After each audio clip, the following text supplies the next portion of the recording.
सभी भक्तों को धन्यवाद कीर्तन में भाग लेने के लिए। अभी हम लोग मंगलाचरण करें। ओम अज्ञान तिमिरांधस्य ज्ञानांजन शलाकया चक्षुरुन्मीलितं येन तस्मै श्री गुरुवे नमः। श्री चैतन्य मनोविष्टं स्थापितं येन भूतले स्वयं रूप कदा मह्यं ददाति स्वपदान्तिकम्। वन्देऽहं श्री गुरु श्री युगपद कमलं श्री गुरु वैष्णवांच च श्री रूपं साग्रजातं सहगण रघुनाथं वितं तं सजीवम् स्वाद्वैतं सावधूतं परिजं सहितं कृष्ण चैतन्य देवं श्री राधा कृष्ण पादान सहगण ललिता श्री विशाखान्वितांत च नम ओम विष्णु पादाय कृष्ण प्रेष्ठाय भूतले श्रीमते भक्ति वेदांत स्वामी इति नामने। नमस्ते सारस्वती देवे गौरवाणी चारिणे निर्विशेष शून्यवादी पाश्चात्य देशधारिणे वाञ्छा कल्पतरुभ्यश्च कृपा सिन्धुभ्येव च पतितानां पावनेभ्यो वैष्णवेभ्यो नमो नमः। नमो महावदान्याय कृष्ण प्रेम प्रदायते कृष्णाय कृष्ण चैतन्य नामने गौरत्से नमः। हे कृष्ण करुणा सिंधु दीन बंधु जगतपते गोपेश गोपिका कांत राधा कांत नमस्तुते। तप्त कांचन गौरांगी राधे वृंदावनेश्वरी वृषभानुसुते देवी प्रणमामि हरिप्रिये। नीलांचल निवासाय नित्याय परमात्मने बलवत् सुभद्रायां जगन्नाथाय ते नमः। जय श्री कृष्ण चैतन्य प्रभु नित्यानंद श्री अद्वैत गदाधर श्रीवासादि गौर भक्तवृंद मुखम करोति वाचालम पंगु लंघे यत्कृपातमहं वन्दे श्री गुरुं दीनतारिणं परमानंद माधवम श्री चैतन्य ईश्वरम। हरे कृष्ण कृष्ण कृष्ण हरे हरे हरे राम राम राम हरे हरे। श्री श्री मंगलाचरण की जय। शिला प्रभुपाद की जय। हरे कृष्ण। आज के इस भगवत चर्चा में सभी भक्तों का हार्दिक स्वागत है। सभी भक्तों के चरणों में मेरा सादर दंडवत प्रणाम है। राधा माधव राधा गोविंद परम वैष्णव गुरु आचार्य की असीम कृपा से हम सब भक्त लोग मिलकर सिर्फ भागवतम के ऊपर कई दिनों से चर्चा कर पा रहे हैं। कैंटो 11 के दूसरे अध्याय में हम लोग हैं। प्रथम अध्याय में हमने देखा कि किस प्रकार भगवान श्री कृष्ण जब अपनी सारी लीला कर चुके होते हैं, अब भगवान यहाँ पर डिसाइड करते हैं इस धरा से अप्रकट होने का। तो उन्होंने अपनी ही दिव्य योग माया की शक्ति से जो ऋषि हैं, नारद मुनि बड़े बड़े ऋषि, उनसे श्राप दिलवाया अपने यदुवंशियों को। वो ब्राह्मण के सांप को पलटने में समर्थ होते हुए भी श्री कृष्ण से ऐसा नहीं किया। और कारण लोगों को अलग अलग आचार्यों के हिसाब से कारण हमको सबको मालूम है। कैसे कैसे कारण है। पहला जैसे कारण था कि जो भगवान, जो एकदम फैक्ट है जिसमें कि भगवान अप्रकट अप्रकट हो रहे हैं, तो चाहते थे कि जो भी उनके जो पार्षद हैं, जो स्वर्ग लोक से आए, अलग अलग लोकों से आए, उनको वापस उनकी जगह में भेज देना। दूसरा आचार्य लोग कहते कि नहीं, माने नहीं माने बताते हैं वो अपना कि भगवान के चले जाने के बाद उनके जो वंश इतना कृष्ण को प्यार करते हैं कि उनकी वियोग को सहन नहीं कर पाएंगे, वो पागल हो जाएंगे। तीसरा, भगवान यहाँ पर दर्शाते चाहते हैं कि ऐसे वैष्णव के चरणों में अपराध होता है, चाहे भले मेरे वंश का ही क्यों न हो, उसका विनाश होता है। तो अलग अलग आचार्य की अलग अलग टिप्पणी है, लेकिन जो भी है भगवान यहाँ से अप्रकट होना चाहते हैं। मूसल लीला होती है। दूसरे अध्याय में हम लोगों ने पढ़ा कि किस प्रकार नारद जी, जो कि अभी द्वारका में है, जिन्होंने वसुदेव का अनुष्ठान करवाया है, वो स्वयं एक दिन वसुदेव के यहाँ आते हैं। वसुदेव उनका बहुत सम्मान करते हैं और कहते हैं कि देखो हे नारद जी, मैंने मुक्तिदाता भगवान अनंत की पूजा किस लिए की थी? पुत्र प्राप्ति के लिए। माने कृष्ण ही मेरे पुत्र बन के आए, किंतु अपने कल्याण की अभी तक मैंने नहीं सोचा। इस तरह मैं भगवान की माया से मोहग्रस्त था। कृपा करके मुझे स्पष्ट साथ देते, जिससे मैं इस संसार को अनेक कटों से पुण्य है, किस प्रकार मैं इससे मुक्त हो सकूं। उत्तर में नारद जी सबसे पहले उनको धन्यवाद देते हैं। धन्यवाद इसलिए देते हैं क्योंकि आपने जीव का जो शाश्वत कर्तव्य है उसके बारे में हमें पूछा है। शाश्वत कर्तव्य क्या है जीव का? कि भगवान की भक्ति करना। और इस संदर्भ में मैं तुम्हें महाराज दिल्ली और नव योगेंद्र के बारे में बताता हूँ। तो नव योगेंद्र कौन है? हम लोगों ने पढ़ा है कि ऋषभ भगवान के 100 पुत्रों में से 9 ये परमहंस है। नव योगेंद्र माने परमहंस। परमहंस किसको कहते हैं? ये बहुत इंपॉर्टेंट है जानना जब भी कोई पूछेगा। परमहंस के ऊपर में वर्ण और आश्रम एप्लीकेबल नहीं होते, ये विधि विधानों से ऊपर होते हैं, बहुत हाई लेवल के अंदर में होते हैं। तो उसके बाद में किस प्रकार निम्न महाराज के यहाँ एक ही दिन नव योगेंद्र आते हैं और निम्न महाराज उनका किस प्रकार के सम्मान करता है और उसके बाद में उनसे प्रश्न करते हैं।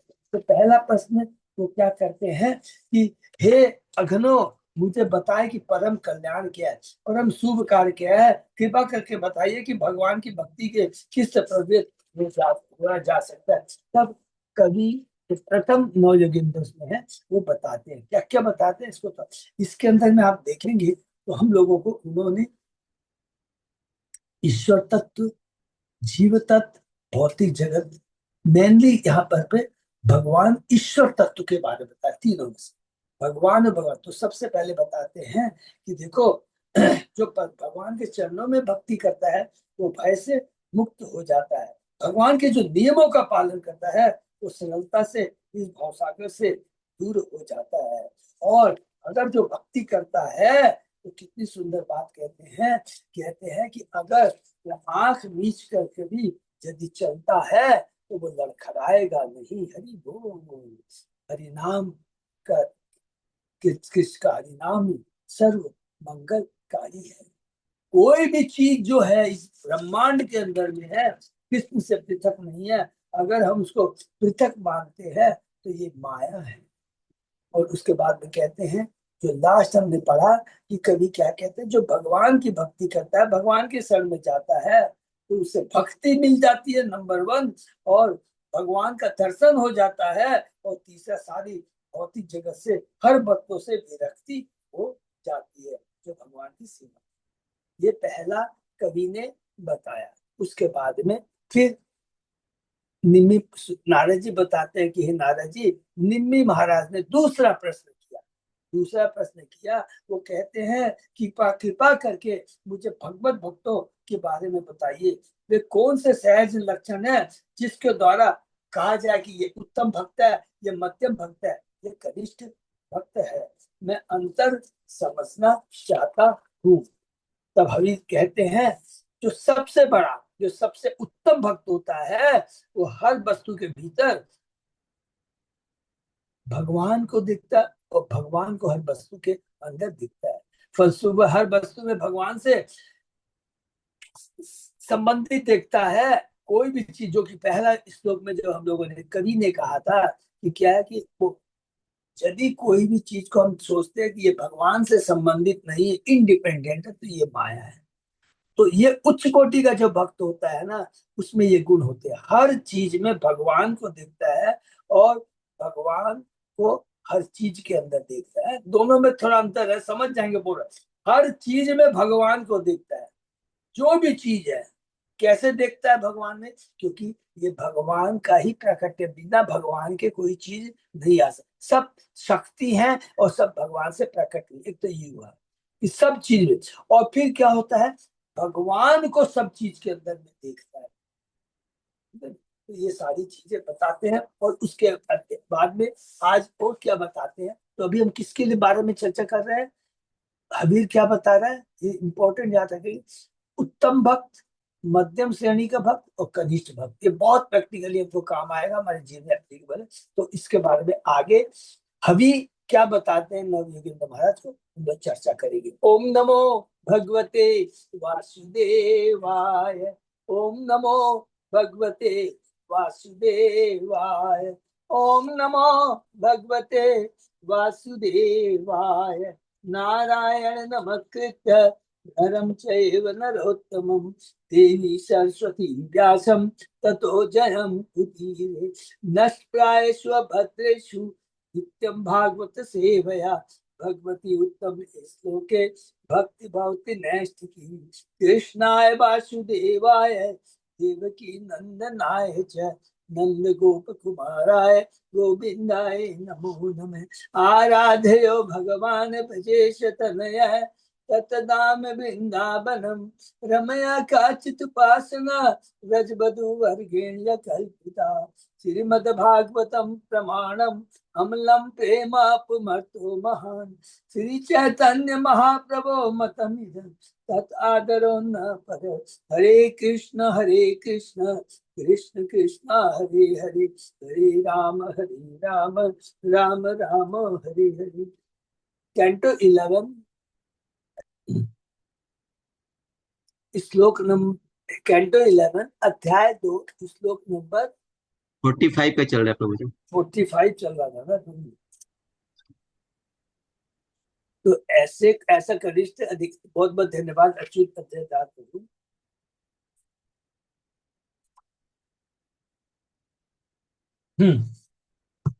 बहुत बहुत धन्यवाद, बहुत बहुत धन्यवाद, वो पूरा एकदम नोट करके रखे हैं।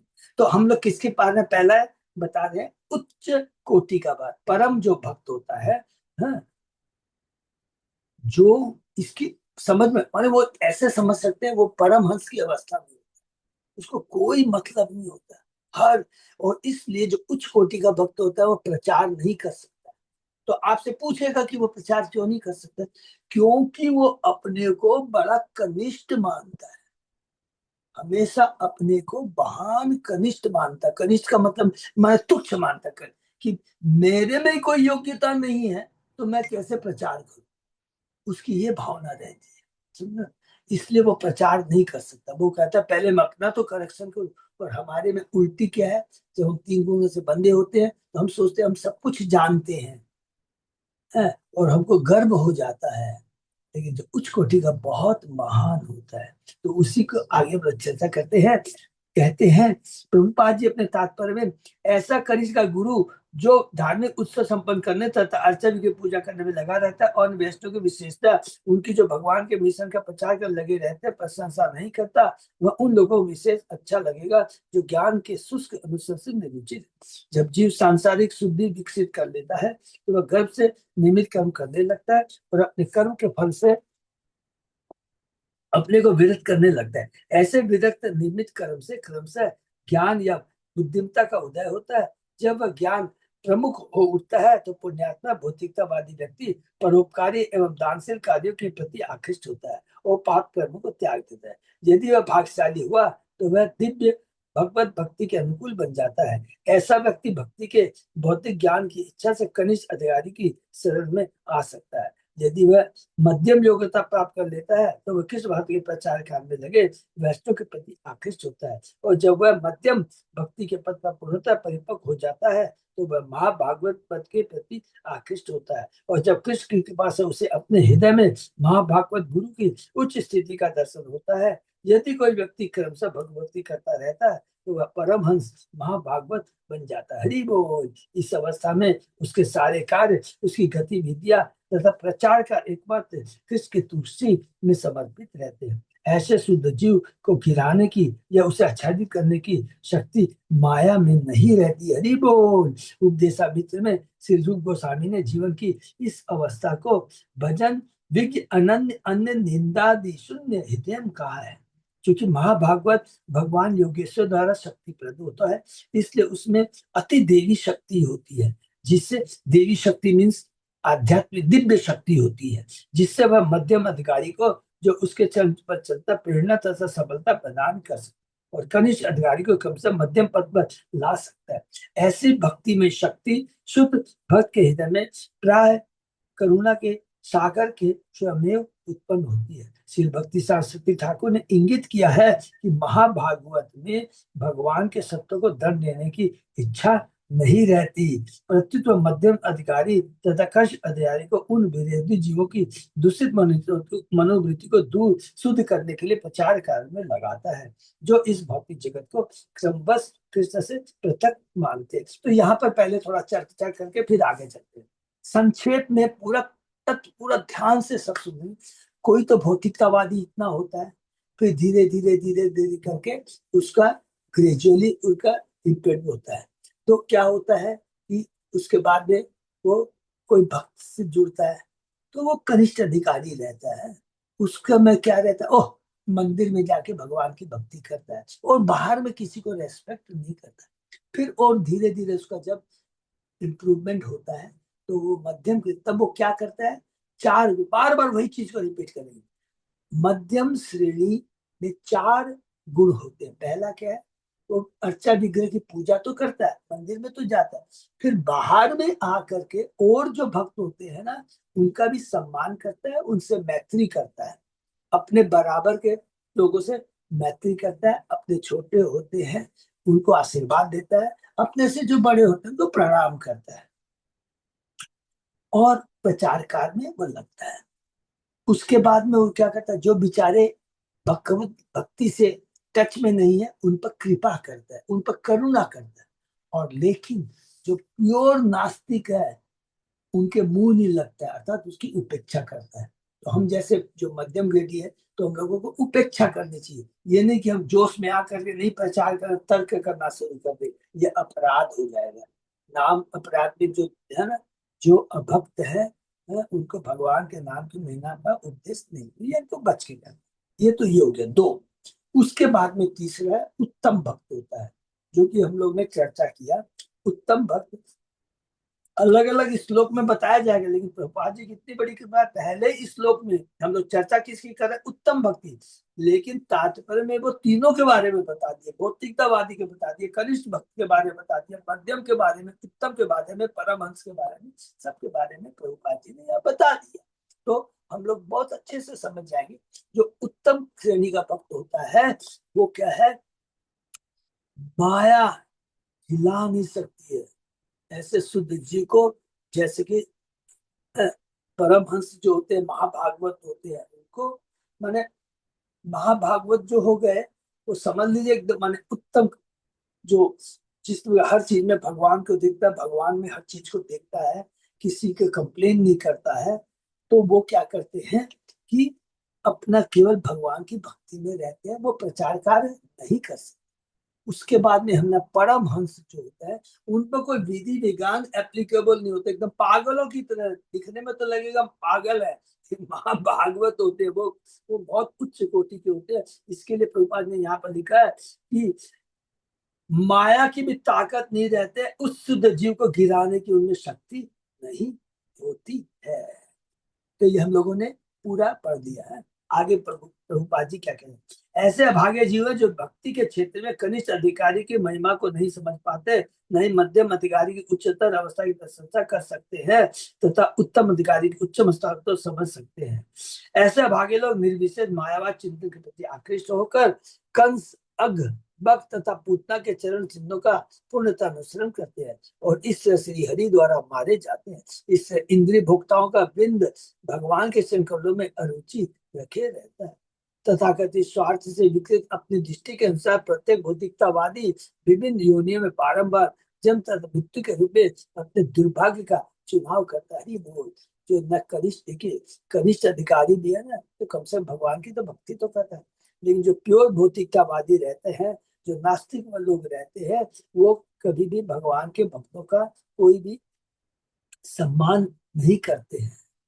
तथाकथित स्वार्थ से विकृत अपनी दृष्टि के अनुसार क्या अवस्था होती है उनकी, प्रत्येक भौतिक विभिन्न योनियों में बार बार जन्मता मृत्यु के रूप में अपने दुर्भाग्य का चुनाव करता है। ऐसी 84 लाख योनियां है और भौतिकतावादी जीव तथाकथित भौतिक प्रगति के भ्रमवश अपने लिए जन्म, जरा, व्याधि तथा मृत्यु को दंड के रूप में स्वेच्छा से चुन लेता है। तो स्वेच्छा से चुन लेता है, ये बहुत इंपॉर्टेंट पॉइंट है। स्वेच्छा से चुने क्योंकि भगवान ने हर मनुष्य को, बेचारे कुत्ता बिल्ली चींटी में ये वो नहीं है कि उनमें अल्प स्वतंत्रता कि मुझे क्या करना, नहीं, ये भगवान ने ही मनुष्य को ये चेतना दी है जिसमें वो डिसाइड कर सकता है कि अपनी अल्प स्वतंत्रता जो भगवान ने दी है उसका सदुपयोग भी कर सकता है, दुरुपयोग भी। स्वेच्छा से वो डिसाइड कर सकता है। क्या कर सकता है, अगर उसको भौतिक भोग की इच्छा है भगवान बोलते हैं ठीक है माया को इंस्ट्रक्शन देते, भाई इसको तुम अपना, इसको जितनी भौतिक भोग की इच्छा है इसको करने दो। लेकिन जो भगवान की भक्ति करता है, भगवान उसको भक्तों से जुड़ा देते हैं। यहाँ पर दृष्टांत दिया गया कि कामेच्छा के वशीभूत कामी पुरुष सारे जगत को कामुक स्त्रियों से पूर्ण देखता है। इसी तरह कृष्ण का शुद्ध भक्त सर्वत्र कृष्ण भावना का दर्शन करता है। जो सकामी है, जो गृह मेदी है, जो प्योर भौतिकतावादी है, केवल उसको इंद्रिय तृप्ति चाहिए। और जो भगवान का भक्त है वो सर्वत्र सब जगह कृष्ण भावनामृत का दर्शन करता है, भले ही वह अस्थायी रूप से आच्छादित क्यों न हो। इस तरह को अस्थायी रूप से आच्छादित क्यों न हो। शुरू शुरू में तो हम लोग 3 गुणों से ऊपर तो झट करके तो नहीं निकल सकते, लेकिन ये हमारा जो बद्ध जीवन है ये अस्थायी होता है। बहुत इंपॉर्टेंट पॉइंट को नोट करेंगे। माने धीरे धीरे हमारी ये जो आच्छादित 3 गुणों से हम बंधे हैं और धीरे धीरे उससे हम लोग मुक्त हो जाएंगे। इसलिए लिखा अस्थायी रूप से आच्छादित क्यों नहीं। इससे कोई मनुष्य अपनी ही तरह विश्व को देखता है। आत्मवन मन्यते, इस आधार पर यह तर्क किया जा सकता है कि महाभागवत की भी दृष्टि मोहित हो सकती है, क्योंकि श्रीमद भागवत में सर्वत्र यह बताया बात दोहराई गई कि प्रकृति के गुणों से बद्ध लोग तभी भी भाव नहीं होते कि अपितु वे कृष्ण के शत्रु। किंतु भले ही बद्धजीव भगवान के शत्रु प्रतीत हो, तो भी वह तो शाश्वत अपरिवर्तनीय तथ्य है कि प्रत्येक जीव कृष्ण का विभान से भैरीभूत। मनुष्य का कृष्ण के प्रति भाव में प्रेम भले ही अभी माया के भाव से अच्छी, किंतु भगवान के हेतु की कृपा से बद्धजीव क्रमशः कृष्ण बातों के पद को प्राप्त कर लेगा। तो ये सब चीज है। सबसे इसमें यहाँ क्या बोलना चाहते हैं कि जीव वास्तव में सच्चिदानंद है, भगवान का अंश है। और दासत्व की भावना, क्या कौन सी भावना है? जीवन स्वरूप है कृष्ण, नित्य दास वो उसके अंदर में तो बंधी हुई है, उसके अंदर में ऑलरेडी स्थापित है। लेकिन माया के चलते वो आच्छादित हो सकी है। लेकिन भगवान के हेतु की कृपा से क्रम से किस अर्थ को प्राप्त कर लेगा। वस्तुतः हर व्यक्ति कृष्ण भिक्षुओं की पीड़ा से ग्रस्त है, क्योंकि बद्ध जीव यह कल्पना करता है कि कृष्ण उसका नित्य संबंध नहीं है, किंतु वह यह निश्चित नहीं कर पाता कि उसके सारे कष्ट इसी भिक्षुओं के कारण। यही माया है, अर्थात वह जो नहीं है। वस्तुतः यह सोचना कि दुख का कारण किस भिक्षुओं के अतिरिक्त अन्य कुछ है, मेरी भ्रांति है। ये प्लीज, ये वाला लाइन बहुत इंपॉर्टेंट है। यह सोचना कि दुख का कारण किस विषयों के अन्य कुछ है, तेरी भ्रांति है। जीव ये सोचता है कि मेरे दुख का कारण जो है ना और कुछ है। मेरे पास धन नहीं है, मेरे पास ये नहीं है, हमारे पास। अगर हम सोचते हैं कि ये भौतिक चीज मेरे पास में नहीं है, इसके चलते मैं दुख भोग रहा हूं, ये सबसे बड़ा भ्रम है। तो इस पर हम चर्चा करते हैं 2 मिनट। कैसे? बौद्धिक जगत में अगर एक आचार्य लिखते हैं, एक एग्जाम्पल देकर बताते हैं, किसी के पास में कोई चीज की प्राप्ति नहीं है या कोई बहुत कष्ट है, और जो वो कष्ट से अपने को उभार लेता है उसी को सफलता समझता है, उसी को सफलता समझता है। फिर उसके बाद में फिर कष्ट आते हैं, फिर कष्ट से उभर जाता है, उसी को सफलता से बहुत आनंद होता है।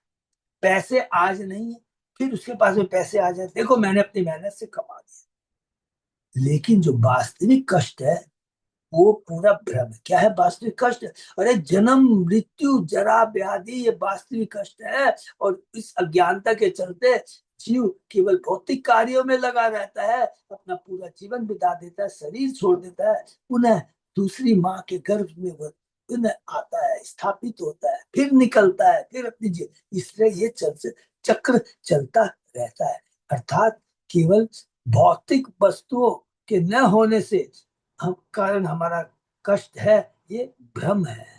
अतएव जब शुद्ध भक्त जीवों को इस जगत में कष्ट भोगते देखता है, तो वह ठीक सोचता है कि जिस तरह मैं कृष्ण भिक्षुओं के कारण कष्ट पा रहा हूँ, उसे अन्य सारे जीव भी कृष्ण भिक्षुओं के कारण कष्ट पा रहे हैं। बोल। तब जो कृष्ण भक्त होता है, वो गुरु महाराज बताते हैं, अरे कष्ट का कारण क्या है कि हमने कृष्ण को भुला दिया है। कृष्ण जो हमारे शाश्वत पिता है, उनको भुला दिए हैं, वही हमारे कष्ट का मूल कारण है।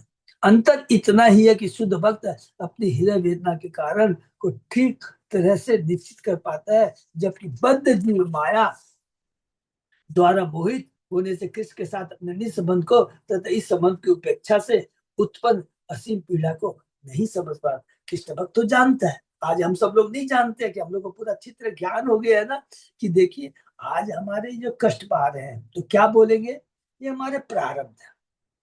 अरे प्रारब्ध तो क्या हुआ, फिर तो फायदा क्या हुआ भक्ति का? अरे भक्ति करने से दो चीज होती है, ये जो हमारे जो कष्ट है ना, कष्ट को सहने की शक्ति मिल रही है, नंबर। और कष्ट से सॉरी भक्ति से प्रारब्ध कट जाता है, संचित पाप है, संचित कर्म फल, पाप नहीं बोलेंगे, संचित कर्म फल। कर्म फल का मतलब हो गया वो पुण्य कर्म भी है, पाप कर्म, दोनों कट जाते हैं। क्योंकि पुण्य कर्म भी बांधता है और पाप कर्म में भी बांधता है।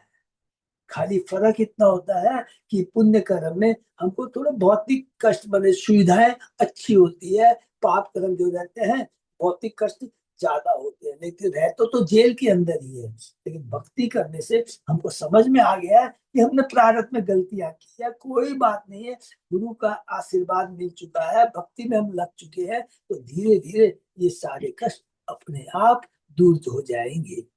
कष्ट दूर होने का मतलब क्या हो गया कि मेरे अंदर में जो जो आसक्ति है वो पूरी तरह से अपने आप खत्म हो जाएगी। तब हमको सुख दुख लाभ हानि जय पराजय में ये गारंटी है कि कोई भी असर फर्क नहीं पड़ेगा, तुरंत यही मान आएगा। खाली कौन सा श्लोक याद आएगा, कैंटो 10 के 14 अध्याय में जो ब्रह्मा जी की स्तुति हमने पढ़ा, तते अनुपम का सुभिक्ष मानो, ये जो कष्ट है ये मेरे प्रारब्ध का फल है।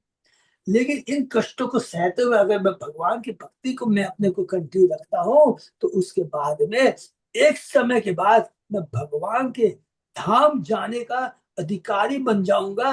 बन जाता है जीव मनुष्य जिस प्रकार एक पुत्र अपने पिता की संपत्ति का अधिकारी हो जाता है। हरि बोल।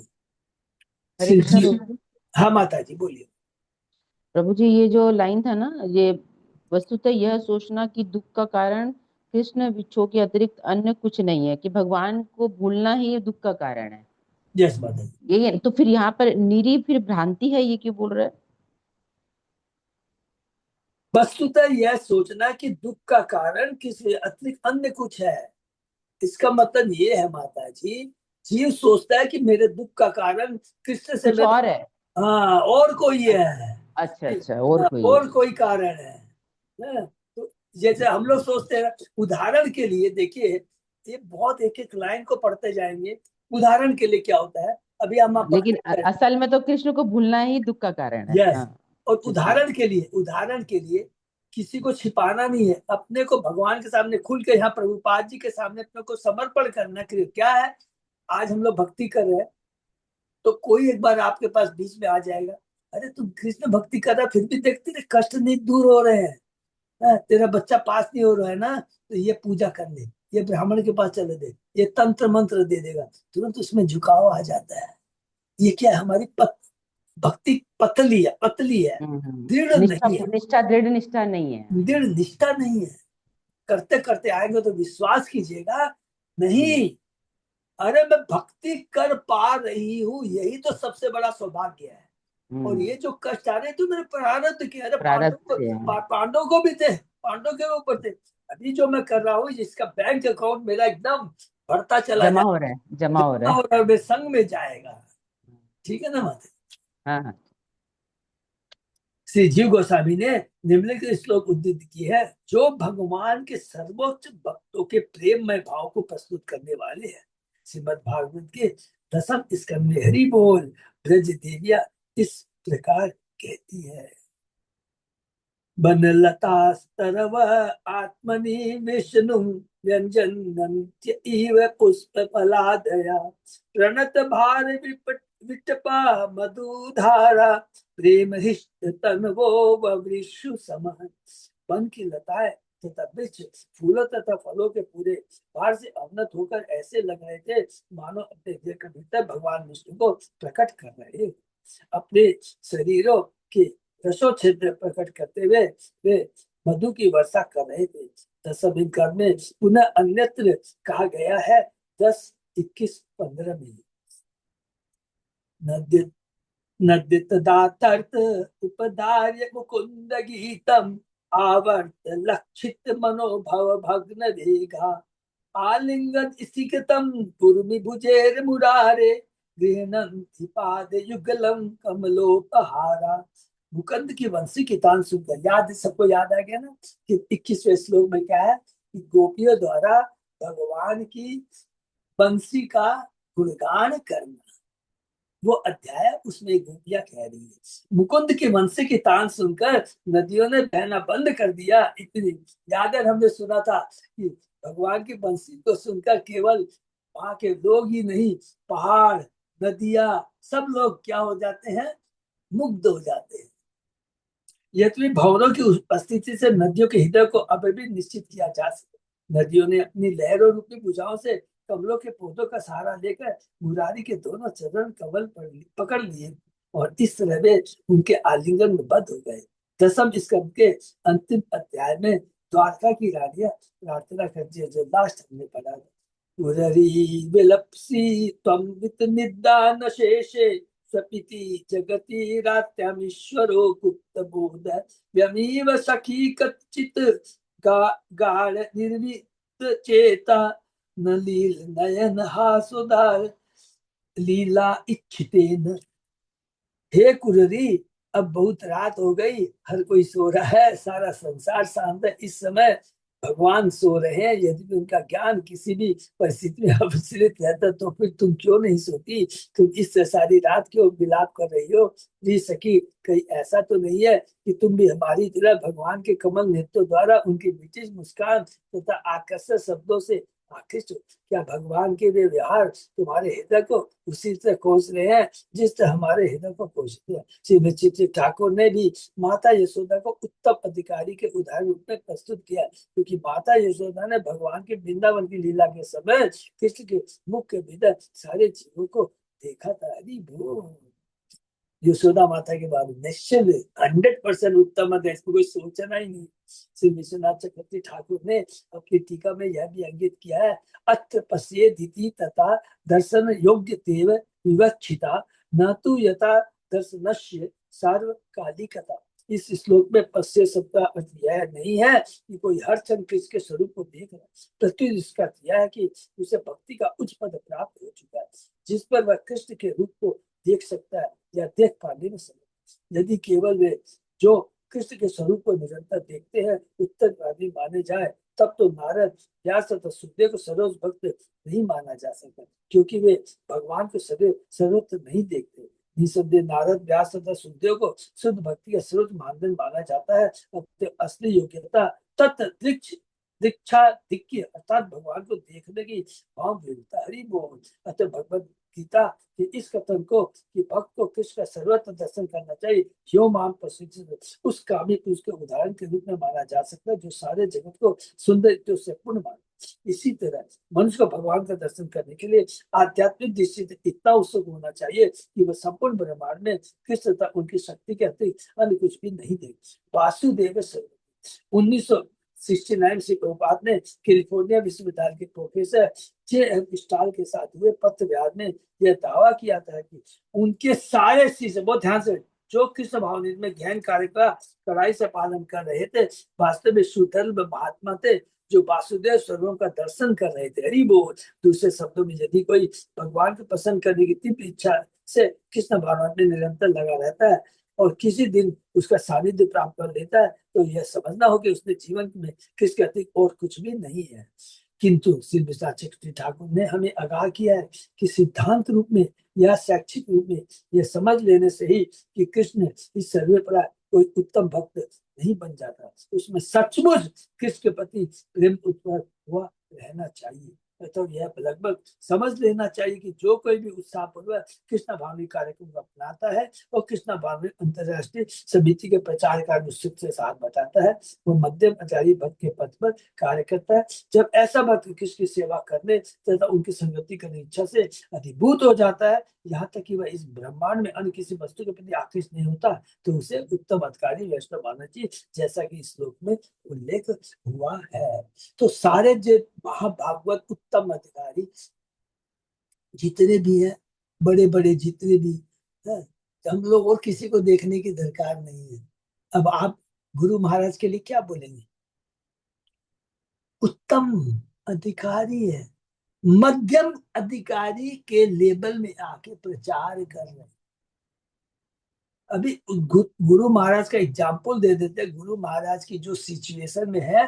लेकिन किसी ने वीडियो देखा होगा, उनके हाथ में वो देखिए काउंटर है, वो हरे कृष्ण कृष्ण कृष्ण कर रहे हैं, हरे राम। उन्होंने कल या परसों में 29 माला की है, जबकि आईसीयू में है। तो हमेशा उनका कृष्ण से संबंध रहता है। हम सोचते हैं, और हमसे यदि बातें करते हैं, कुछ भी करते हैं, ये चाहिए, ये तो खाली बाहरी दृष्टि से दिखाई दे रहा है। लेकिन हर पल उनकी कॉन्शियस चिंता क्या? कृष्णमय है। ये हमेशा याद रखते हैं। प्रभुपाद जी को ले लीजिए, सबसे प्रभुपाद जी क्या मध्यम श्रेणी के थे क्या? अरे वो तो परम भागवत उत्तम अधिकारी, वो तो भगवान के सक्तावेश अवतार थे। लेकिन वो प्रचार कार्य जो कर रहे हैं, वो मध्यम भक्त बन के आके प्रचार कर रहे हैं। लेकिन है उत्तम मध्यम, माने भागवत कुछ भी कह लीजिए, प्रभुपाद जी के लिए है, वो तो सक्तावेश अवतार है। ईश्वरे तत् अधीनेषु बालिशेषु दिशस्तु च प्रेम मैत्री कृपा उपेक्षा यह करोति स मध्यम। ये दूसरा श्लोक है, मध्यम श्रेणी के। इसको बहुत अच्छे से पढ़ेंगे, ये हमारे ऊपर एप्लीकेबल है। और इसके अंदर में अगर हमारे में कोई कमी हो, हमें अपने को सुधारना है। ठीक है ना? हम लोग पढ़ते हैं। द्वितीय कोटि का भक्त जो मध्यम अधिकारी कहलाता है, भगवान को अपना प्रेम अर्पित करता है। हम सब भगवान को प्रेम करते हैं। वह भगवान के समझ भक्तों का निष्ठावान मित्र होता है, सबका आदर करता है। वह अबोध अज्ञानी व्यक्ति पर दया करता है, जो बेचारे अभी भक्ति में नहीं है। तो कभी भी ना उनको ये नहीं सोचना चाहिए नास्तिक। देखिए, दो तरह के लोग होते हैं, एक होते हैं नास्तिक और एक होते हैं अभक्त, माने जो भक्ति नहीं करता। तो जिनको बेचारे को ज्ञान ही नहीं है, ज्ञान ही नहीं है कि भगवान है या भगवान की भक्ति करना, वो सोचता है जीवन में कि देखो, मेरे को अच्छा आदमी बनना है, बहुत मेहनत करनी है, पैसे कमाने हैं, बस वही लक्ष्य बना देता है। लेकिन जब उसको भक्ति के बारे में बताया जाता है, तो वो भक्ति से जुड़ जाता है। वो होता है अज्ञानी बेचारा, उसको उस पर दया का इनोसेंट। लेकिन दूसरे जो होते हैं, भगवान के बारे में सुनते हैं, लेकिन बोलते हैं अरे तुम लोग सब पागल हो, कोई भगवान भगवान नहीं है, प्योर नास्तिक होता है। तो उसमें तो वो कहता है, यहाँ पे बोलते हैं, वह अबोध अज्ञानी व्यक्ति पर दया करता है, जो बेचारे अज्ञानी है, और उनकी उपेक्षा करता है जो भगवान से द्वेष रखते हैं। तो उनसे हमें दूर रहना चाहिए। है, ये हम लोगों के लिए, मध्यम श्रेणी के लोगों को बोला है, क्योंकि हमारे में हमारी भक्ति की शक्ति, माने हमारी भक्ति का लेवल इतना नहीं हुआ है कि हम नास्तिकों को भी भक्त बना सके। कौन कर सकता है?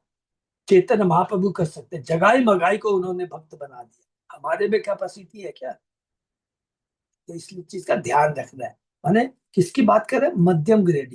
प्रभुपाद जी कर सकते हैं, हम नहीं कर सकते। ठीक है ना? इसलिए हम लोग को मना किया गया है। भगवत गीता के अनुसार इस भौतिक जगत का प्रत्येक जीव भगवान का सूक्ष्म अंश होता है। ममेवान से जीव लोके जीव भूत सनातन। किंतु माया के वशीत गर्वित बद्धजीव भगवान की सेवा से तथा भगवान के भक्तों से शत्रुता रखते हैं।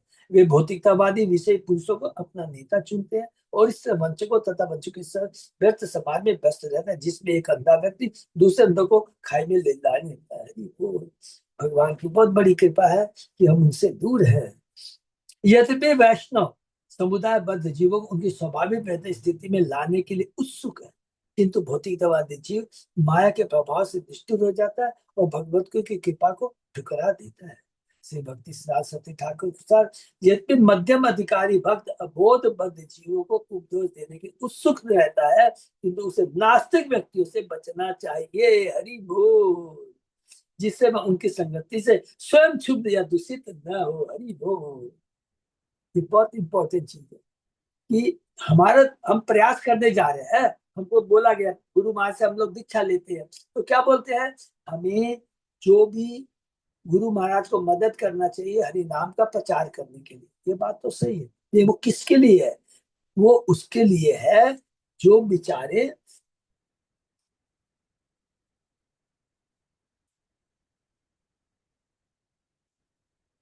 इनोसेंट है, किंतु उसे नास्तिक व्यक्ति से बचना चाहिए जिससे वह उसकी संगति स्वयं दूषित न हो जाए। सिल्वेस्टर एग्जाम्पल आपको बता दूं, ऐसे बहुत लोग हैं। हम लोग हरि नाम प्रचार कर रहे हैं, कुछ लोग ऐसे लोग हैं ना, कि मायावाद थ्योरी को पढ़ के सोचते हैं, अरे ये तो एकदम सही बोल रहा है, वास्तव में भगवान निराकार है। हम लोग ये ब्रह्म कुमारी, ये सब अभी नाम नहीं बोलेंगे, बौद्ध ब्रह्म कुमारी, ये सब है। इन लोगों की यही स्थिति है।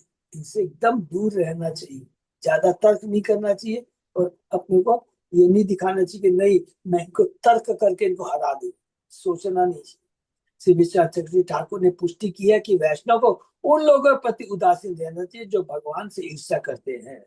उदासीन रहना चाहिए, दिमाग नहीं लगाना चाहिए, है ना? उदासीन दूर रहना चाहिए। यह प्राय देखा जाता है कि जब ऐसे व्यक्तियों को भगवान की महिमा को सूचना दी जाती है तो वे भगवान का उपहास करने की चेष्टा करते हैं, और इस तरह वे अपने दूसरी जीवन को और भी बिगाड़ लेते हैं। समझ में आ गया हम लोग को क्या है? सपोज कीजिए किसी नास्तिक को आप ज्ञान देने का प्रयत्न करते हैं, वो भगवान के बारे में उल्टा बोलेगा, इसका मतलब आपके चलते उससे और ज्यादा आप अपराध करवा रहे हैं। अभी तो भगवान को 2 बार उल्टा पुल्टा बोला है, फिर आप उसको उकसाएंगे तो और 4 बार बोलेगा, 6 बार बोलेगा, तो उसका तो पतन हो रहा है ना। ऐसा काम नहीं करना, इसलिए उदासीन वर्ड का है, उससे उदासीन रहना चाहिए। इसलिए बहुत एक तत्व अंदर की बात सबको समझ में आ रही है हम लोगों को। अगर कोई भक्ति में उसको उकसाएंगे तो क्या होगा, वो और भगवान के बारे में नेगेटिव बोलेगा, हम रिस्पॉन्सिबल होंगे उनके लिए, क्योंकि आपने आपके चलते वो भगवान को बार बार नेगेटिव शब्द बोल रहा है। इससे हमसे दूर रहना है। इस संदर्भ में श्री विश्वनाथ चक्रवर्ती ठाकुर ने श्रीमद भागवत के का निम्नलिखित श्लोक उद्धृत किया है। 10वें कैंटो का 20वें अध्याय। 20वां अध्याय सबको मालूम है ना, कौन सा अध्याय? जिसमें घूमिया भगवान के ग्रीष्म ऋतु और वहां के बसंत ऋतु का वर्णन कर। हरे कृष्ण प्रभु जी। हाँ बोलिए माता जी। जैसे कोई व्यक्ति है वो भगवान को जानता है, कुछ मानता भी है, लेकिन समझिए उसका अगर कोई काम नहीं बनता है, वो अगर दुखी है, तो वो भगवान को अगर ब्लेम करता है, वो अगर मतलब भगवान को एक तरह से गलत बोल रहा है कि मतलब ये मेरा नहीं हो रहा है, या दोषी मानता है, तो उसको क्या भगवान के बारे में बोलना चाहिए, नहीं बोलना चाहिए? अरे वो तो भक्ति कर रहा है, भगवान को मान रहा है माता जी। नहीं मान रहा मतलब उसे जानता है, मतलब भक्ति ऐसे कुछ नहीं कर रहा है, जानता है कि भगवान है। जब उसको अच्छा होता है तब भगवान को मानता है, लेकिन जब उसका अगर बुरा हो जाता है, कुछ गलत हो जाता है, तो वो भगवान को दोषी देता है, नहीं मानता है। तो उसको भगवान के बारे में फिर बताना चाहिए, बोलने मतलब बोलना हाँ चाहिए, क्या हाँ करना चाहिए? बिल्कुल बिल्कुल, वो लेकिन नास्तिक। बोलने से भी फिर वो अगर नहीं मानता है कि वो नहीं, भगवान अगर हो, भगवान ही तो मतलब करवा रहा है, जो जिसे उसका कहना अगर है कि जो भी हो रहा है सब तो भगवान की मर्जी से होता है, भगवान ही मतलब करवा रहा है, तो उसको बोलने से भी अगर वो नहीं समझता है उस चीज को, तो उसके साथ क्या करना चाहिए? उसके साथ सीनियर डिवोटीज को उसको रिकमेंड कर देना चाहिए, हमसे जो सीनियर है ना उसको रिकमेंड हम्म। कर देना चाहिए। कोई, क्योंकि कोई कोई इतना आर्ग्यू होता है कि वो सामने वाला का सुनना ही नहीं चाहता है। हाँ, तो माता जी फिर उनसे नहीं आर्गू कर, हमको आर्गू नहीं करना चाहिए, उनसे हमको हाँ। आर्गू नहीं करना चाहिए।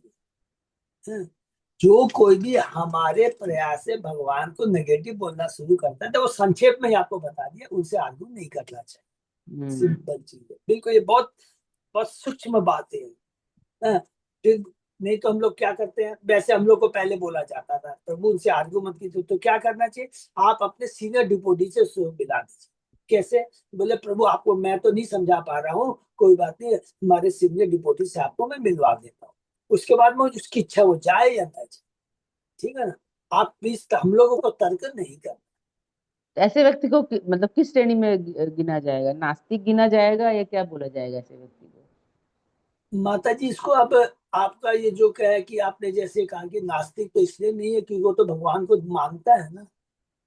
हाँ, जानता है कि भगवान भी हाँ है, ये है, सब जानता है, लेकिन ना, उसका अगर कुछ अच्छा नहीं होता है तो वो भगवान को ब्लेम करता है, वो गलत ठहराता है। हाँ तो भगवान को वो ब्लेम करता है बिकॉज वो नास्तिक पूरा नास्तिक भी नहीं है, लेकिन वो मानता भी नहीं है, पूरा नास्तिक भी नहीं है। हाँ मैंने उसको अज्ञान। आप मतलब हम्म, अज्ञानी हाँ, भी, अज्ञान अज्ञानी है। अज्ञानी भी है, मैंने देखिए हाँ है, अज्ञानी भी है, और धीरे धीरे ये गारंटेड है जो भगवान को मानता है लेकिन इतने उसको कष्ट है, तो कष्ट के चलते वो क्या है, भगवान को कई बार दोष देता है, अरे भगवान आप तो ठीक तो कर सकते हैं, आप तो ठीक कर सकते हैं, मेरा ऐसा नहीं हो रहा है। वो धीरे धीरे भगवान के शरण में अवश्य आ जाएगा यदि भक्तों के संग रहेगा, या उनको हम लोग बीच बीच में बोलते रहेंगे, 100% वो आ जाएगा। उदाहरण के लिए आपको बोलता हूँ, एक एग्जाम्पल आपको बताता हूँ। कई बार उनके मन में हम लोग के आता है कि सपोज कीजिए मेरे प्रारब्ध में लिखा हुआ है 10 साल तक कष्ट लिखा हुआ है, 5 साल तक कष्ट आया तो मन में अरे भगवान मेरा कुछ नहीं कर रहे, नहीं कर रहे, कर रहे। अगर अच्युत जयदास प्रभु जाके बोले तुम भक्ति करते रहो, भगवान पर विश्वास रखो, तो ठीक हो जाएगा। 5 साल बाद में उसका पॉजिटिव समय आ जाता है, तो उनको तुरंत याद आएगा क्या, अरे अच्युत जयदास प्रभु बोल रहे थे ना, ठीक है, वो धीरे धीरे भक्ति में आ जाएगा। एक तो ये ग्रेड हुआ, एक तो वो भगवान को मानता ही नहीं है, प्योर नास्तिक है, वो कभी नहीं हाँ आता। वो अब मन में ये पॉइंट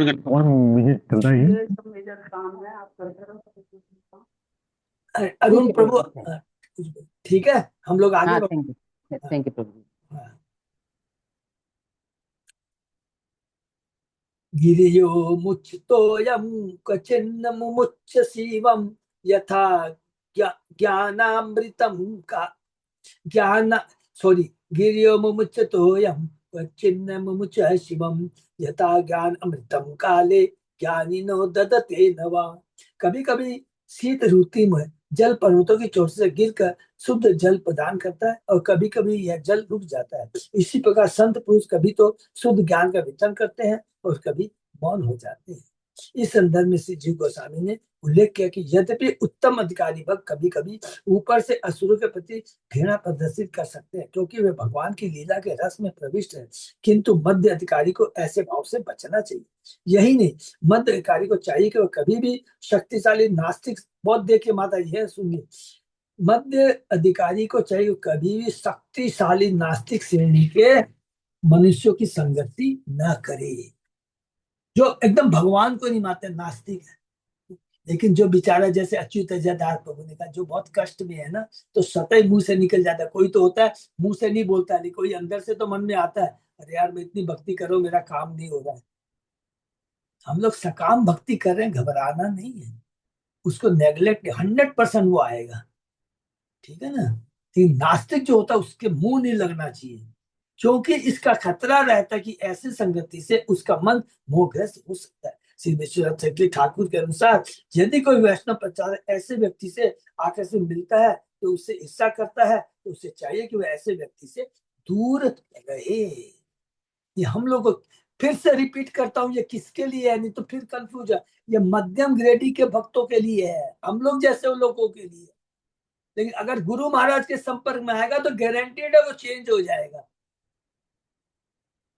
क्योंकि हम लोगों की भक्ति में वो शक्ति अभी उतनी नहीं है जो, और जो शुद्ध भक्त होता है केवल उसका दर्शन मात्र से उसमें चेंज आ जाएगा, वो ठंडा हो जाएगा, उनका पावर ही उन उसको मतलब चेंज कर देता है, उनका चेंज कर पावर रहता है। देगा। हाँ वो चेंज कर देगा। इसलिए ये इतना सुंदर चैप्टर है ना, हमको अपनी लेवल को समझना है। हम प्रचार कर रहे हैं, मतलब इसका मतलब नहीं हम बहुत तोप हो गए, बहुत तोप वाली चीज हो गई, अरे नहीं, अभी हमारे को भी बहुत आगे बढ़ना है। हम भी 3 गुणों से बंधे हुए हैं, बंदे और हुए सच हैं। पूछा जाए तो कभी कभी हमारे में तमोगुणी विचार आ जाते हैं, रजोगुणी विचार आते हैं, सबको मत समझना है हमको। तो क्या करना चाहिए, तुरंत सीनियर डिपोटीज को रिकमेंड कर देना चाहिए, हमको उसे तर्क नहीं करना चाहिए। लेकिन जो प्योर नास्तिक है, कृपा करके रिकमेंड को तो बात ही छोड़ो, उससे बात ही नहीं करना चाहिए, ठीक है। शिष्टाचार, यदि कोई वैष्णव ऐसे व्यक्ति से मिलता है तो उससे ईर्ष्या करता है, तो चाहिए कि वह उससे दूर रहे। किंतु वैष्णव प्रचार ईर्ष्यालु व्यक्ति को बचाने की विधि पर चिंतन करने लग सकता है, ऐसा चिंतन सदाचार कहलाता है। श्री जी गोस्वामी ने प्रहलाद महाराज के सदाचारी मनुष्य का उदाहरण कहा है। श्रीमद् भागवत में प्रहलाद का निम्नलिखित वक्तव्य, हरि बोल, वो असुर, उसके सारे असुर मित्र रहते हैं। देखो भगवान से वो क्या प्रार्थना करता है प्रहलाद महाराज, न वे उद्विजे पर दुरत्य वैतरण्या तत्वीर्य गायन महामृत मग्न चित्त सोचेत तो विमुख चेतस इंद्रियार्थ माया सुखाय भरम उद्धृतो विमूढ़ान। हे सर्वश्रेष्ठ महापुरुष, मैं संसार से तनिक भी भयभीत नहीं है। ये किसको कह रहे हैं? नरसिंह भगवान को कह रहे हैं, प्रहलाद महाराज। क्योंकि मैं जहां कहीं भी रहता हूँ आपकी महिमा तथा कार्यों के विचार में ही लीन रहती हूँ। मेरी चिंता तो केवल उन मूर्खों तथा धूर्तों के लिए है जो भौतिक सुख के लिए और अपने परिवार समाज देशों का पालन पोषण करने के लिए विस्तृत योजनाएं बनाते हैं। मैं केवल उनके प्रेम के विषय में चिंतित रहता हूँ। माने यहाँ पर जो गृह मेदी है उनके बारे में कहते हैं, केवल वो परिवार की चिंता, खाओ पियो, खाली भौतिकता में व्यस्त रहते हैं। मैं उनकी चिंता कर रहा हूँ, मुझे चिंता नहीं है। क्यों नहीं है उनको? अपनी मेरी चिंता नहीं है क्योंकि ऑलरेडी उसको मालूम है भगवान के संरक्षण में हूँ। अगर वो भगवान के संरक्षण में अपने को नहीं समझता तो आप सोचिए, इतने उसके पिता ने कष्ट दिए, कंप्लेन तक नहीं किया भगवान को कि मैं कष्ट में हूँ, आके मुझे बचाइए। इतना उनको विश्वास है। और हम लोग को थोड़ी सी प्रॉब्लम होती है। देवताओं को देखिए, देवता क्या भगवान के भक्त नहीं है? वो भक्त है, लेकिन उनको थोड़ा भी कष्ट आता है, दौड़ दौड़ के सीधा श्वेत श्वेत द्वीप में चले जाते हैं। क्षीरोदय विष्णु के, प्रभु भगवान बचाइए बचाइए, मेरा धन छीन गया, मेरा राज्य छीन गया, तुरंत चले जाते हैं। तो बहुत भक्ति की शक्ति है। यद्यपि वैष्णव उपदेशक समस्त जीवों के कल्याण के विषय में निरंतर चिंतन करता रहता, किंतु वह उनकी संगति कभी नहीं करता जो भगवान कृष्ण के संदेश को ग्रहण करना नहीं चाहते। इस संबंध में श्री विश्वनाथ चंद्र ठाकुर कहते हैं कि भरत महाराज व्यासदेव तथा सुदेव मन माने ढंग से कृपा प्रदर्शित नहीं करते। श्री भक्ति सरस्वती ठाकुर ने यह सिद्ध करने के लिए विस्तृत व्याख्या की है कि मध्यम अधिकारी उपदेशक द्वारा प्रयुक्त भेदभाव में कृपा का अभाव नहीं दिखता। वे कहते कि इस श्लोक में उल्लिखित उपेक्षा उन लोगों के लिए उचित हो सकती है जो भगवान उनके भक्तों से शत्रुता रखते हैं, जो भगवान नास्तिक है, जो भगवान को उल्टा पुल्टा बोलते हैं। उपदेशक द्वारा प्रदर्शित उदासीनता दोनों पक्ष की शत्रुता को रोकती है। यद्यपि वह वैदिक आदेश है कि जो व्यक्ति भगवान तथा उनके भक्तों का अपमान करे उसकी जीभ काट ले, किंतु इस युग में ऐसे भावी अपराधों से बचकर रहना ही सर्वोत्तम है। ये किसके लिए है? फिर से रिपीट कर रहा हूँ, ये मध्य श्रेणी के लोगों के लिए है, होशियारी नहीं दिखा। इस तरह वे वैष्णव के साथ और अधिक पापपूर्ण कृत्य नहीं कर सकते। वैष्णव उपदेशक का यह कर्तव्य है कि परमेश्वर के शरण में जाने के अतिरिक्त अन्य किसी भी विधि की व्यर्थता बताए। इस चालू पुरुष वैष्णव द्वारा ऐसे प्रबल उपदेश कार्य का विरोध करेगा और भक्त का अन्यों की व्यर्थ आलोचना के लिए अनादर करेगा। ऐसा व्यक्ति जो वैष्णव की कृपा की प्रशंसा न कर सके उसकी उपेक्षा करनी चाहिए, अन्यथा श्री भक्ति ठाकुर के अनुसार उसकी ठगी मनोवृत्ति दिन प्रतिदिन बढ़ती चली जाएगी और वो माने आदत हो जाएगी। ये वैष्णव मेरे पास आया था, मेरे को ये बोलता था, ये भगवान माने अननेसेसरली आप और वैष्णव के प्रति अपराध कर रहे हैं, भगवान के प्रति अपराध, और खुद के प्रति वो उसका अपराध हो रहा है क्योंकि और गलत काम करते चला जा रहा है। उसके पाप की गठरी और बढ़ती चली जा रही है। बिल्कुल नहीं करना चाहिए। बहुत सुंदर बात कह रहे हैं। जो लोग श्री चैतन्य महाप्रभु के संकीर्तन आंदोलन के प्रति आकृष्ट नहीं होते और चैतन्य महाप्रभु के निष्ठांत सेवकों का अनादर करते हैं क्योंकि वे उनके संकीर्तन आंदोलन से संबंधित शक्तिशाली तत्वों को अपनी भगवत भक्ति में रुकावट समझते हैं, वे कभी भी अपने मन को कृष्ण में स्थिर नहीं कर पाए, अपितु वे भक्ति के मार्ग से नीचे गिर जाएंगे क्योंकि उन्हें भौतिक जगत के बाह्य क्रियाकलापों में भगवान कृष्ण की वास्तविक पूजा का भ्रम रहता है। ऐसे मोह को भयम द्वितीया अभिनिवेशतः स्यात् शब्दों द्वारा व्यक्त किया गया है। अच्युत अजय दास प्रभु हाँ प्रभु जी। यहीं पर रोक देते हैं प्रभु। हाँ तो हम लोगों के आज हम लोग ने जो पढ़ा है, उत्तम ग्रेड के बालों में जो तो पढ़ा है वो परम होते हैं और परमहंस तक के लेवल में भी वो चले जाते हैं। तो हम लोगों के लिए क्या है, उनके क्या गुण है? वो सब कुछ भगवान से संबंधित देखते हैं, वो किसी भी जीवों में नेगेटिव नहीं देखते। कनिष्ठ भक्त का भी है। सेकंड, हम लोग मध्यम क्रेडिट के हैं। हम लोग इसलिए बता रहा हूँ, यह सब हमारे ऊपर एप्लीकेबल है। कभी भी जोश जोश में आकर ना हम लोग अरे ये तो बेकार है, ये नहीं कर रहा है, प्लीज हमको ऐसा नहीं करना चाहिए। जो नास्तिक है उनकी क्या करनी चाहिए? उपेक्षा करनी चाहिए। तो क्या करना चाहिए? उपेक्षा। अरे भगवान देखते हैं, हर जीव के बारे में भगवान जानते हैं। उनके हम लोग वो तो उनके शाश्वत संत से क्या करना चाहिए? प्रचार कार्य हमें करता रहना चाहिए। तो ये मेनली प्रचार कार्य किसके लिए कहा गया? मध्यम गति के लिए। जो बेचारे इनोसेंट है। दो तरह के लोग होते हैं, इनोसेंट और एक इग्नोरेंट। इनोसेंट है जिनको भगवान के बारे में मालूम नहीं है, उनको आप बताएंगे तो सीख जाए। और इग्नोरेंट जो है नास्तिक लोग हैं, वो इग्नोर करते हैं भगवान। अव जानती माँ मूढ़ा मानुषी तनुमाशीष। वो भगवान को उल्टा, तो उनको नहीं बोलना है। वो भी उनके प्रति भी अपराध हो रहा है उनसे, और वैष्णव के चरणों में अपने भी प्रति अपराध कर रहे हैं, वैष्णव के चरणों में भी अपराध कर रहे हैं। तो अभी तक यही पड़ा। और आगे प्रभुपाद जी क्या बोलते हैं हम लोग चर्चा करेंगे। हरे कृष्ण। जैसे हम लोग भी प्रभु जी इनोसेंट थे, हम लोग को बताया गया तो हम लोग आए यस, भक्ति में। यस, बिल्कुल। आज हम लोग नहीं यहाँ कोई जितने, बताता हम लोग कैसे आते। यस, आज हम लोग यहाँ जितने हाँ सब बैठे हुए यही है। बहुत है। इसीलिए तो देखिए, आज क्या, इसलिए प्रचार बहुत जरूरी है। हमको अच्छे से प्रचार करना चाहिए। आज जैसे धीरे धीरे लोग दीक्षा ले रहे हैं, प्रचार कर रहे हैं, सेवा कार्य में लगे हुए हैं, मंदिर बनाने में हेल्प कर रहे हैं, फेस्टिवल को बनाने में हेल्प कर रहे हैं। तो आज ये जितने फेस्टिवल बन रहे हैं, तो जो भक्त थे आज वो देखिए सेवा में आगे आ रहे हैं, बोल के तो ये काम हो पा रहा है ना। और उससे कितनी बड़ी भगवान, इससे बहुत सेवा करनी चाहिए। जिसके पास जो कैपेसिटी है उससे जरूर सेवा करनी चाहिए। अगर वो नहीं करेगा ना तो समझ लीजिए क्या बोलेंगे माने, अच्छा नहीं है, बस इतना ही बोल देंगे। अच्छा नहीं है वो तो शब्द हम लोग कैसे यूज करें, तो खाली यही बोल सकते हैं वो फिर जरूर। अपने भोग में ही रह रहा है, वो भगवान भोग की में सेवा रह नहीं रहा है तो करना अच्छा चाहता। नहीं है, उसके लिए वो हम्म, नुकसानदायक है। नुकसान माने आध्यात्मिक दृष्टि से नुकसानदायक है। हम्म, और भौतिक दृष्टि से तो कि जो प्रारब्ध के साथ जो कर्म करते हैं वो मिलता है। भौतिक सुविधा सुविधा को भक्ति से कभी भी लिंक नहीं करना चाहिए, ये सबसे इंपॉर्टेंट चीज। आज सपोज कीजिए, आज मैंने भक्ति की है, बहुत अच्छी भक्ति कर रहा हूँ मैं, है? हमारी सुनीति कृपा धात्री माता जी आप बहुत अच्छी भक्ति कर रहे हैं। और ये भी नहीं भूलना चाहिए कि मेरे प्रारब्ध भी साथ साथ मेरे चल रहे हैं। चलिए। इसको नहीं भूल। और प्रारब्ध और हमारी भक्ति अभी इतनी नहीं हुई है कि वो प्रारब्ध मेरे कष्टों को काट सके।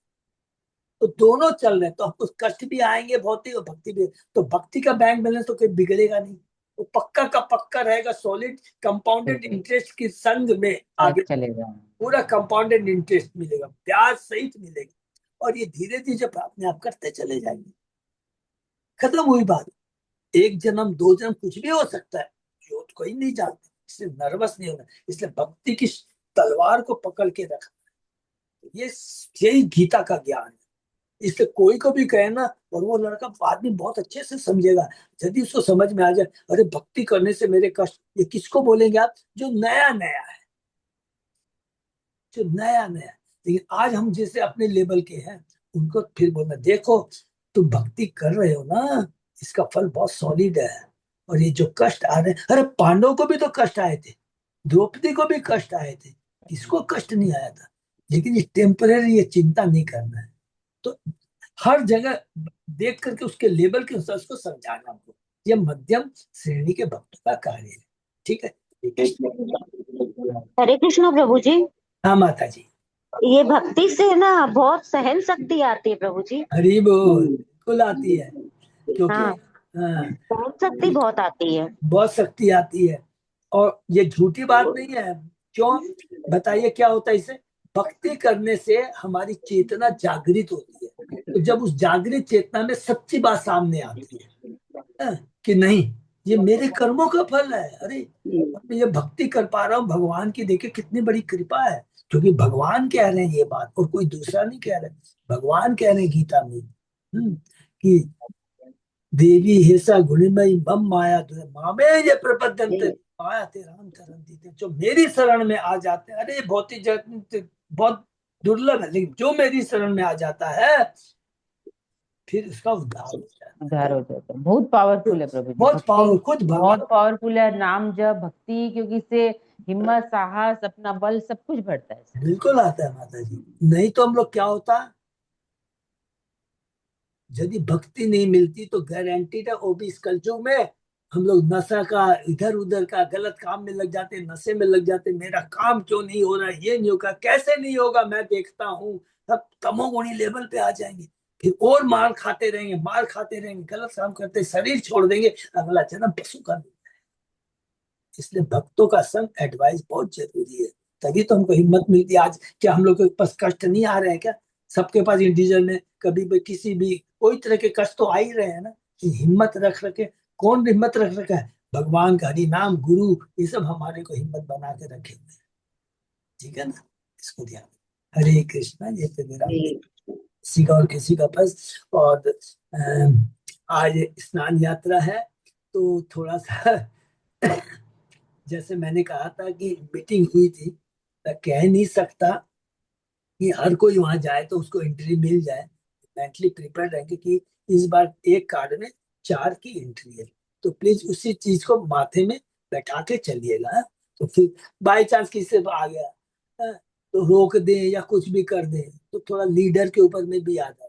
कई बार आपने ये भी क्वेश्चन, प्रभु देखिए ना वो तो घुस गया था, आप हम लोग को नहीं घुसा पाए, तो उसकी नोटिंग हो रही है, फिर हम लोग की मीटिंग होती है, तो उसमें क्वेश्चन आता है कि प्रभु तुमने कैसे उसको घुसा दिया। मेरे को रेस्पेक्ट के चलते, अजू तजा को रेस्पेक्ट के चलते हो सकता है कल सामने नहीं बोले, लेकिन बाद में वो क्या है, नेगेटिव रिपोर्ट बन जाती है।